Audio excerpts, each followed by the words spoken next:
right, everyone. Hello again. So we have a special treat today. This is John Gross, Dr. John Gross. Studied, was it New Testament? It was New Testament, yes. God's doctor. I wasn't supposed to tell you that because he wasn't going to brag, so I have to brag for him. But he's a pastoral resident at Crossroads Church, and if you don't know the story, they're a church that helps and supports us as we're getting on our feet here at First Street. He's married to Catherine, his two daughters, Eliza and Vivian. And he's going to preach for us this weekend and next, and I'm really excited for you, and for all of us. So take it away, Dr. John, Dr. Pastor John. So as Alex said, I am John Gross. Whenever I'm in front of the stage up at Crossroads, the way I sort of explain myself to people is that I am the discount version of Pastor Matt, because we have that, that bald guy with the beard thing going on. Turns out the same thing works here. So as far as y'all are concerned, I am discount Pastor Alex, bald guy with the beard thing. One time, Matt and Alex and I all got together for lunch to meet with the director of missions for our denomination, and it was just so much generic white guy energy. I think people looking across the room could just immediately feel a craving for IPAs. It was incredible. Anyway, so today we are going through our series in Ecclesiastes titled, Why Am I Here? Because the book of Ecclesiastes wrestles with all kinds of existential questions.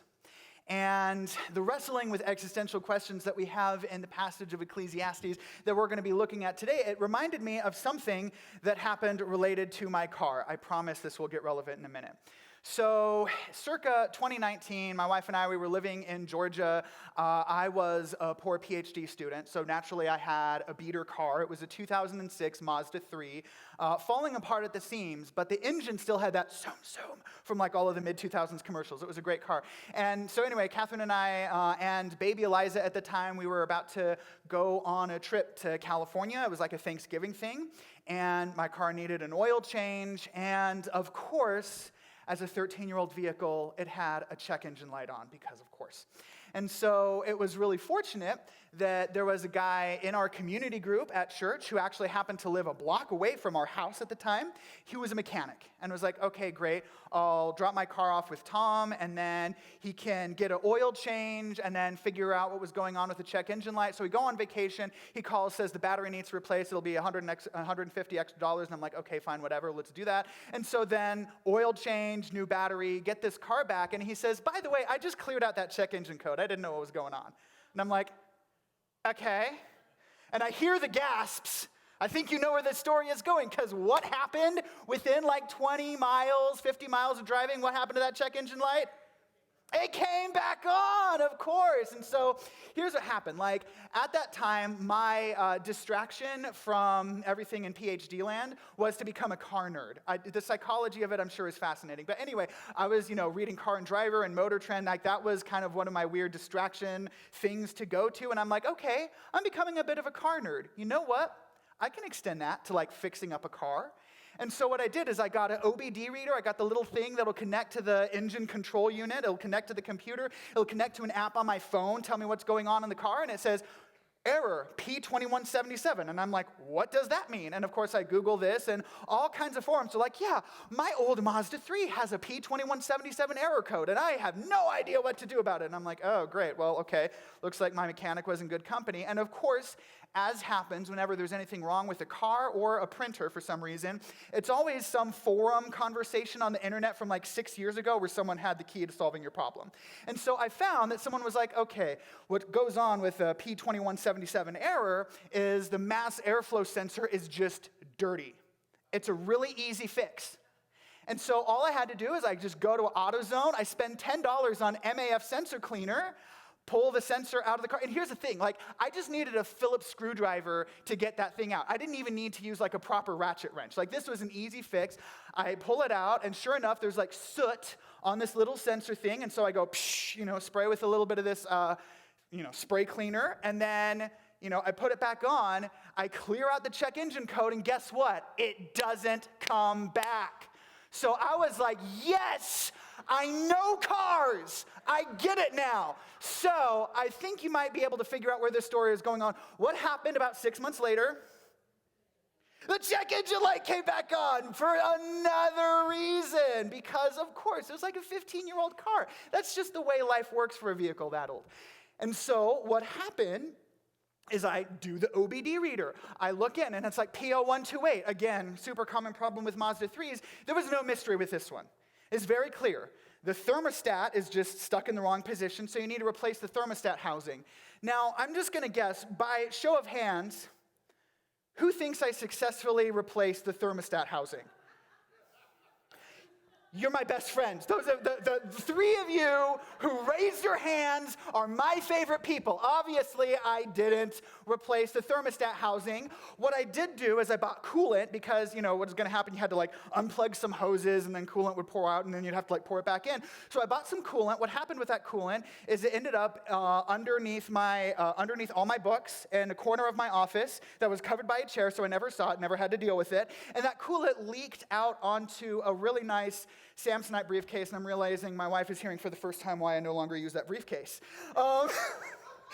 And so what happened, this whole thing with the car, I was a victim of a cognitive bias that we all deal with at some point in our lives, and it is called the Dunning-Kruger effect. All right, David, can you put on the slide that has the graph with the two lines? There's there it is. Okay. So this is the kind of data that helped put together the Dunning-Kruger effect. These psychologists named Dunning and Kruger, what they did is they collected a bunch of data and noticed that people are really, really bad at their self-estimation of expertise. So these are results from a 45-question test that they had a whole bunch of people take. And so you see that red line is, and this is organized by percentile. So, from worst performers to top performers, that's that red line. That blue line is self-estimation. You'll notice pretty much everyone thinks they do a little better than average. Here's what happens though. The people who perform the worst on this test, who think they're a little above average, have this wild gap where they think they're way better at the thing than they are. And then the people who are the best performers, they think they're maybe a little more above average and end up actually wildly underestimating their own performance. Can you show me the next slide, David? So this is the journey that people go on when they learn about things. At first, when you learn just a little bit about something, when you get that first critical mass, you are really confident about everything you know, and you are at the peak of Mount Stupid. When I fixed that MAF sensor in my car, I was on the peak of Mount Stupid. And y'all, Mount Stupid feels like a really good place to be. But then what happened is I realized literally, I did the one under the hood thing that can be solved with a Phillips screwdriver and a can of spray cleaner.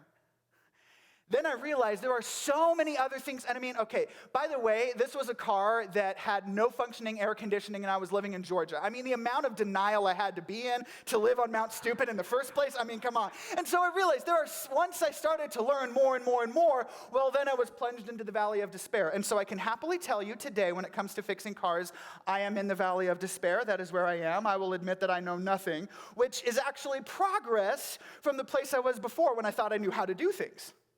Because what happens is as we learn more, we actually learn more and more about the limitations of our knowledge.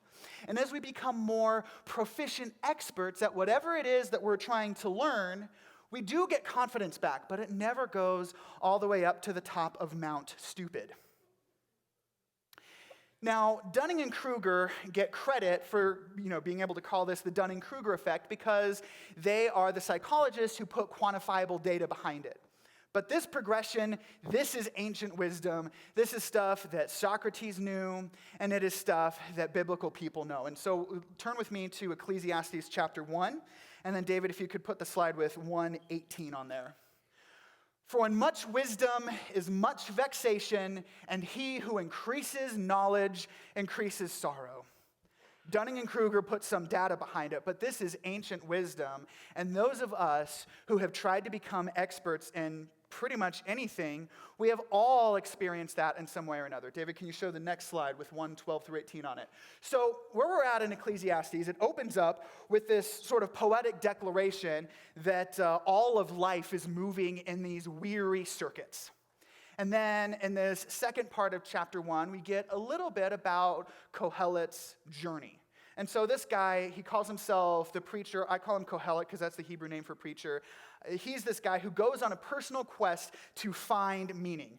Is this guy Solomon? I mean, the book is hinting pretty loudly that he is, but maybe he's not. If you want to believe it's Solomon, if that will make you happy, go ahead and believe. I'm a little bit non-committal about it. Again, with increasing knowledge comes increasing sorrow, right?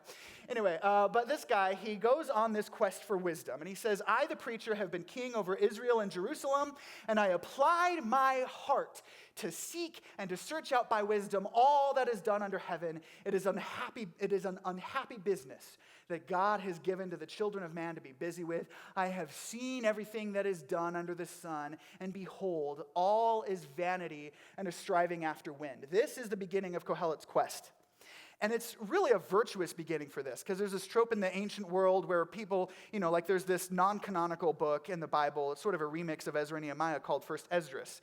And in it, these guys, they drink wine, they get together, they'll be like, so what's stronger, women or wine? And then the guy's like, I got you. Wisdom is actually the strongest of the three, but they have to debate the other options first. Kohelet, he's like, I'm just going to skip to the end. We're going to start with wisdom because I know that's probably where it's at. And of course, he finds out that that's not it. He finds out actually when it says it's an unhappy business that God has given to the children of man to be busy with, that word unhappy, it's actually just the word for evil in the rest of the Old Testament. It's an evil business that God has given all of us to become experts, to learn more and more about things. It's something all of us have experienced. Like, I've hung out with youth group kids who naturally have their first jobs at Chick-fil-A, and the ones who learn the secrets of making the Lord's chicken, by the time they get to that point, they've spent so much time in Chick-fil-A that the smell of it is something they can't stand. Again, with increasing knowledge comes increasing sorrow. Or, one of the things that I deal with is with parenting. I learn more and more and more about the ways that parenting can go wrong, and it is an endless circuit of finding more ways in which you could be falling short. And then I find out just how late into a baby's life choking hazards continue to be a real thing. Catherine and I have an 8-month-old, and every time we're at the breakfast, lunch, dinner table, when she's eating, she's just starting with solid food. We give her soft things. She's got a few teeth, but I am paranoid. Every second, I'm like, do I have to pull her out and do back blows? Do we have to call 911? Am I going to be doing this in like 20 seconds? Of course, everything's fine.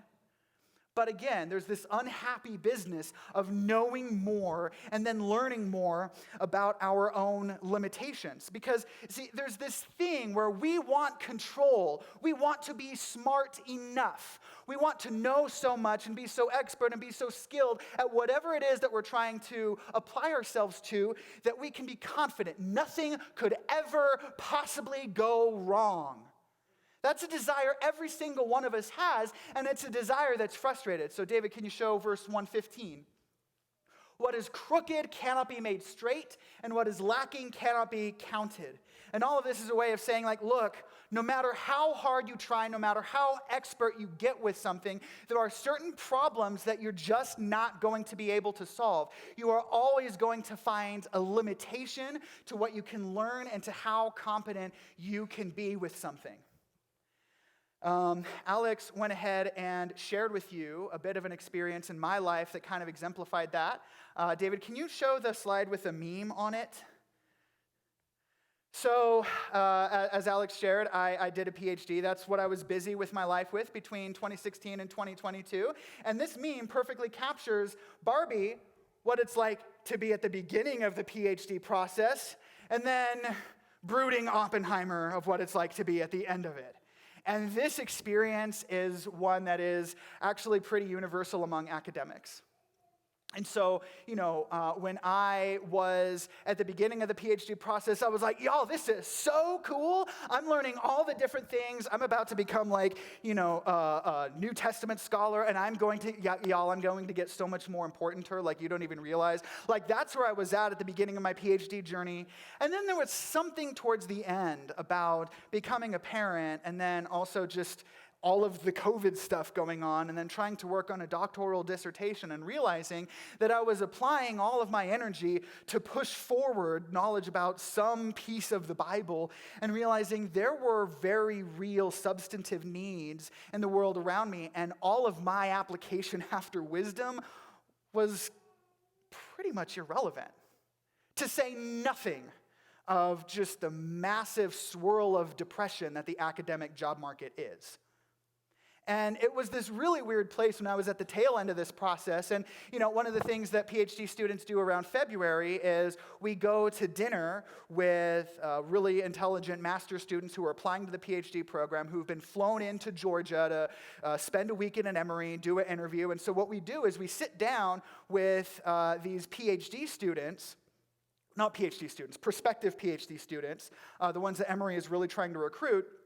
And our job as current PhD students is to hype them up about how great it is. Well, you can imagine, in the later years, it was kind of like Barbie and Oppenheimer talking to each other. Because you have these people who have all these ideas and all this enthusiasm, and they're like, yeah, for my dissertation, I want to go such and such. And I'm like, I remember when I was on my way into a PhD program, I thought I knew what I was going to do too. Don't let it crush your soul. I mean, that was really just kind of my vibe at the end of it. And, I tried to be a little more healthy about it. But, the reality is like, all things considered, I was having a pretty lucky go. I dodged a lot of the terrible things that PhD students tend to experience in their process. And still, by the end of it, I was just like, oh, this ain't it. That's really I wasn't literally smoking, but you get the idea. And and that's a thing that, to me, I think really illustrates the process that happens with Kohelet's quest to become wiser and wiser. David, can you show 1:16 through 17?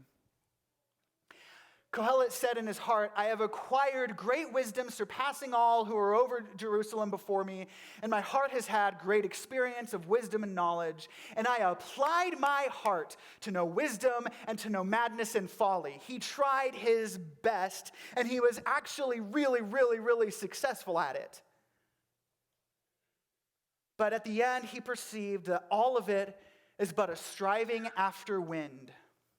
And I think for me, this resonates with me with some of the folly that was at work in my own sort of academic journey. See, one of the things that I really love about academia that was so important to me throughout the process is academia is so good at putting the next carrot in front of you.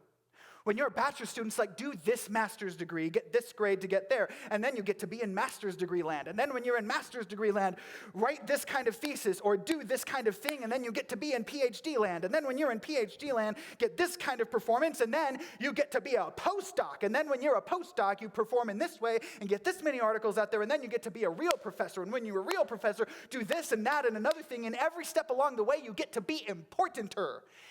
And so what happens is academia, for me, it sold me this false package that I think a lot of us tend to fall for in our lives, which is, if I get to the next step, I'll be happy.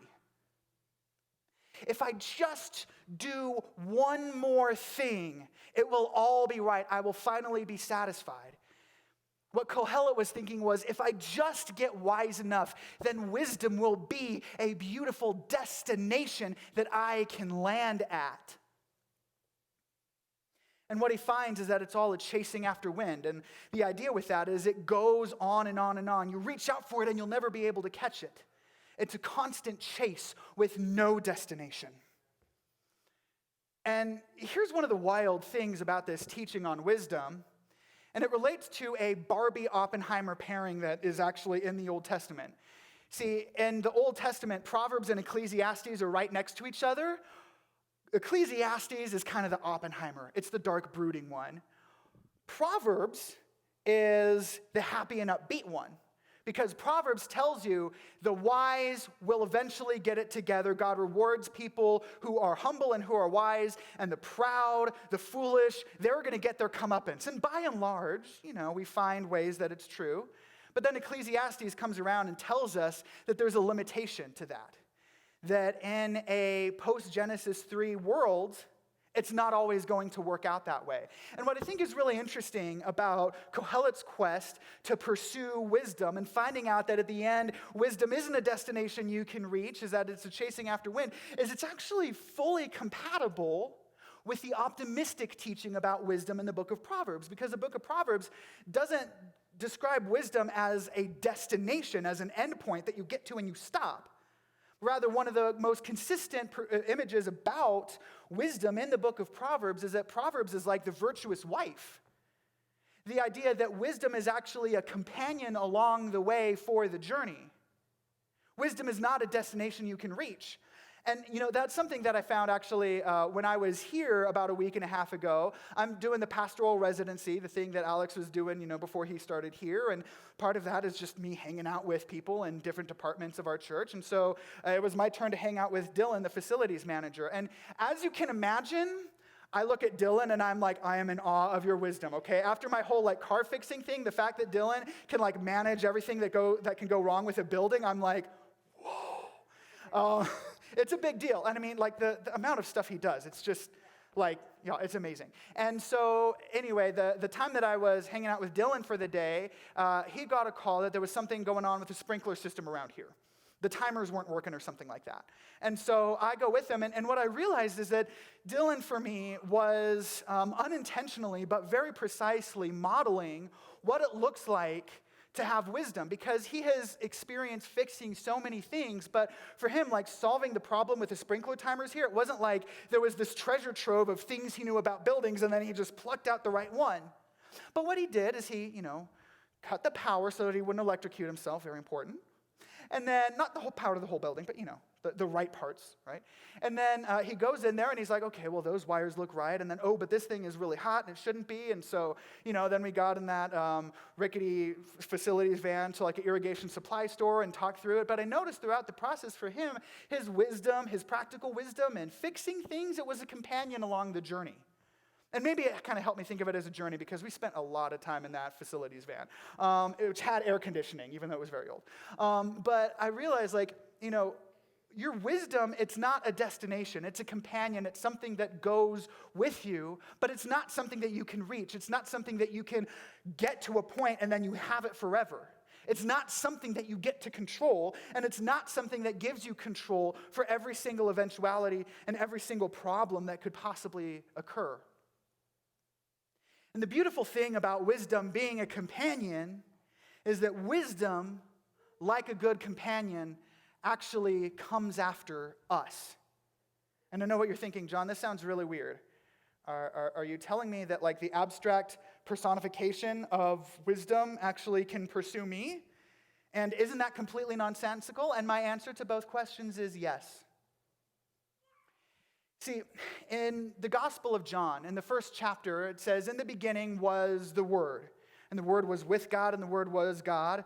And through the Word, everything was created. And that word for word in Greek is logos, which isn't just, things you say, but it's also logic. It's also sense-making. It's also just the stuff that goes into the universe that makes it make sense.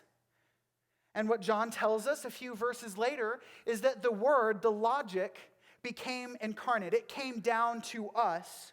The Word became flesh and dwelled among us, and we have beheld its glory as the unique and beloved Son of God. Amen. Thank you. And that's one of the beautiful things.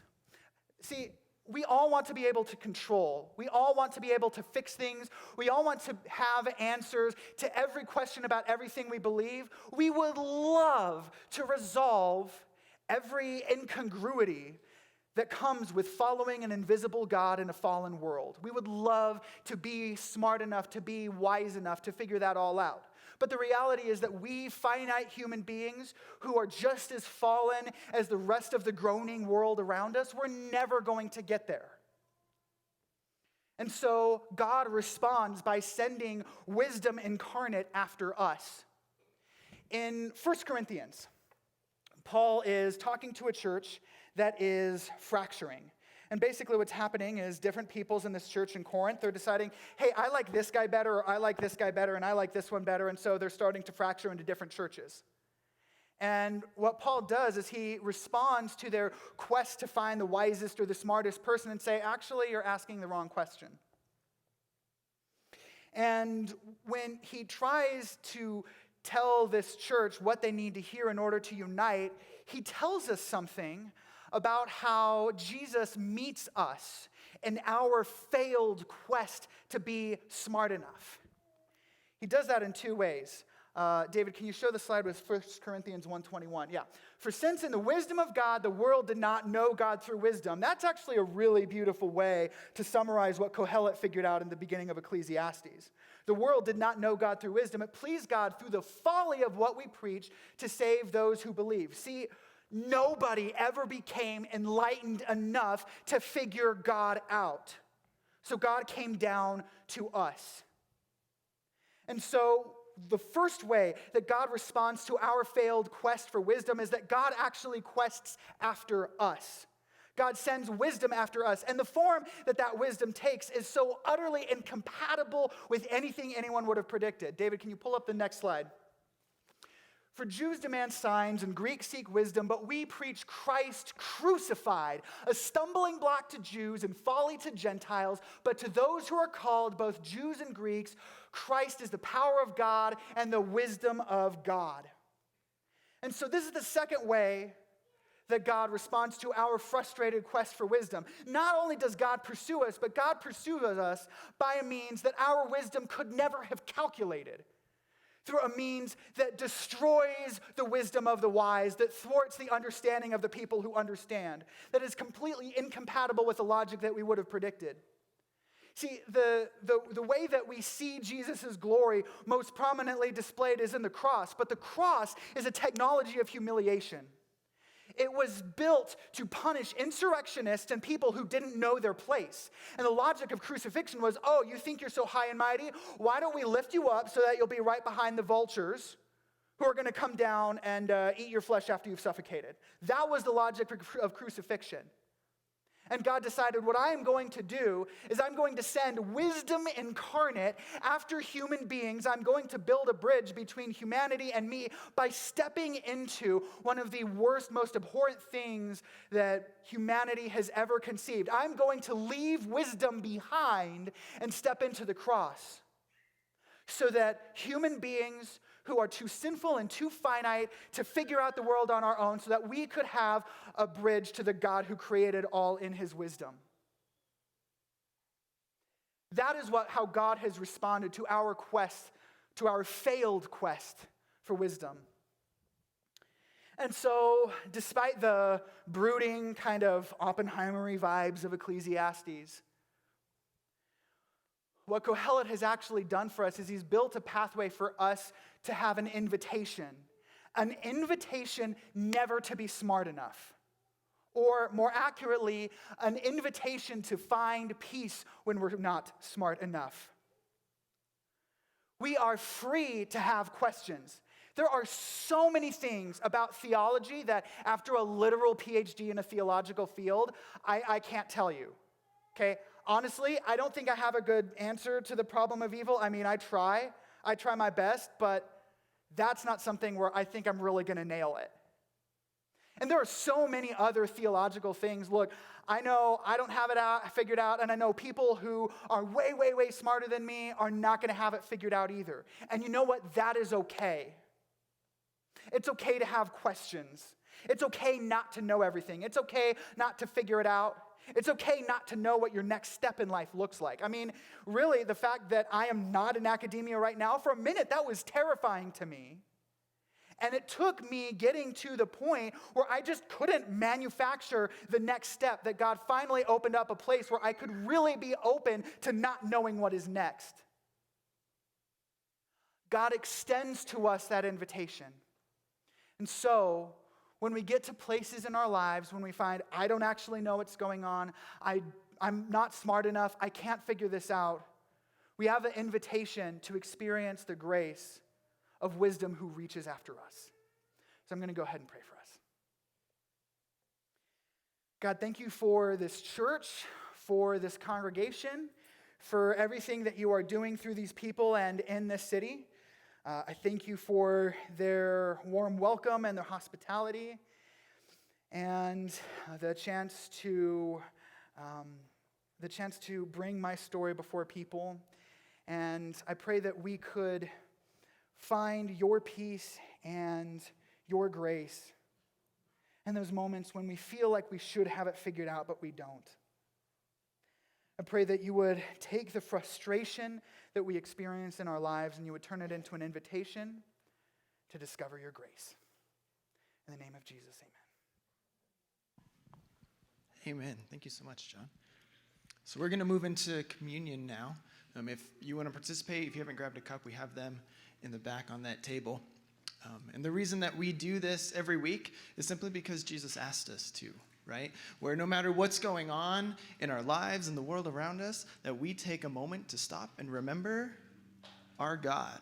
And let's face it, that's something that can, in real life, be just truly hard to do when we live in a world that's constantly telling us that something else is going to make us happy, right? That chasing after the next job, the next achievement, the next goal, whatever that is the thing that's going to finally make us happy, is finally going to make us good enough, or whatever that is. This isn't a new problem for humanity. But right now, we're going to stop and we're going to remember that we don't need to chase anything, because the God who loves, the God who saves, is chasing us. And right now, we are in a place full of his family. God is with us right now, just as much as he has always been with us. But how often do we forget that? Running and chasing other things.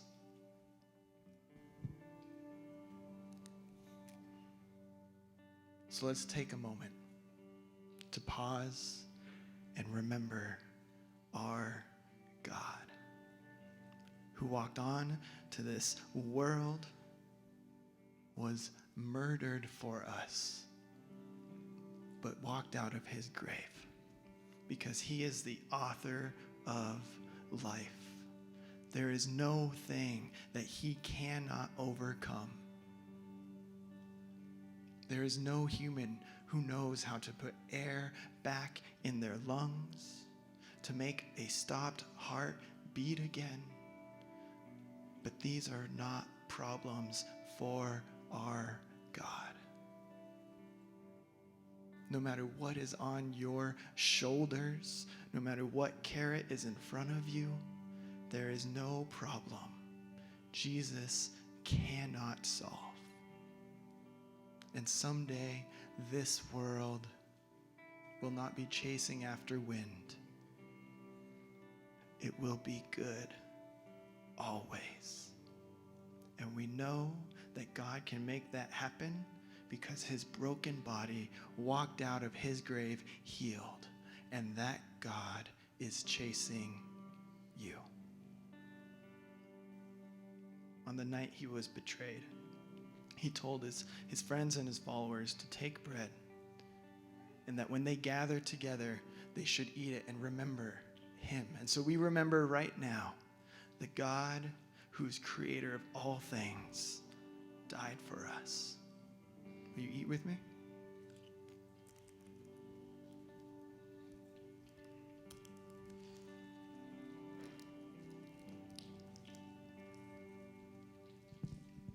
And then he told them to take the wine and to also drink it, that it represented his blood, and we drink it to remember that his blood was spilt for us. And here we are, thousands of years later, and we are going to remember that his body was broken, his blood was spilt, but he is alive right now. Will you drink with me and remember that we have hope?